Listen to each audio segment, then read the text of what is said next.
Hi everyone, welcome back to Brooks ICT Multiverse. Ever struggled with juggling multiple worksheets in Excel?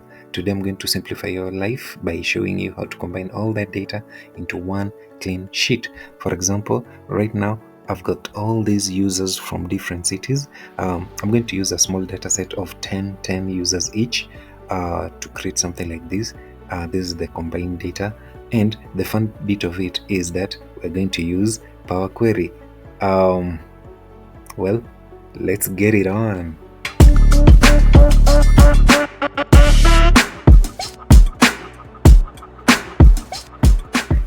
The first thing that we're going to do is to ensure that our data is in the form of tables, and I'm just going to select my range and click inside table.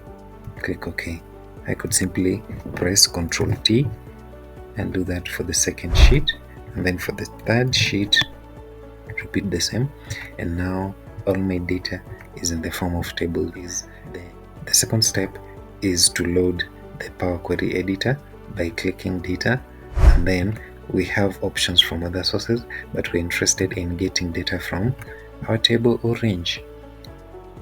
Okay, from table. Once Power Query editor window is loaded, you notice that it has only added one table. Because I'm having few tables, maybe I could be tempted to add each and every table one by one, but let's just assume that you're having multiple tables, and assuming maybe you have 30 tables, you don't want to add each and every table individually. Now, the best thing to do is click source, and then this is like some sort of a workaround. Okay, we're going to get rid of this part. Okay, so I'm going to delete the name of the table up to that point. Okay, so I only have to remain with the equal sign excel.current workbook, and the moment I press enter, all my tables will be imported. So now I have all my tables imported, and whenever we're going to do the combination, I don't want Power Query to use original column name as prefix, so I'm going to uncheck that so that it doesn't read as username.table1 or username.table2.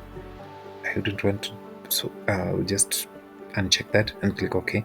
And once I click OK and insert that step under applied steps, Power Query is going to load my data automatically. Yeah, so assuming that I had multiple data, it would have been loaded as well. I don't like these. I don't want table name to be part of my data that I'm going to insert, so I'll remove that column, click inside that step as applied. And now, is there anything I'd like to change here? No, I think I'll just close and load. So once I click close and load, Power Query does this thing. I have all my data combined, and maybe the only thing that I'll maybe change later is the order. The numbering of our users is not correct. I think I'll just update that. Otherwise, everything looks good. I think, is there any other way of doing this? Kindly let me know in the comments below. Otherwise, see you on the next one. Don't forget to like and subscribe.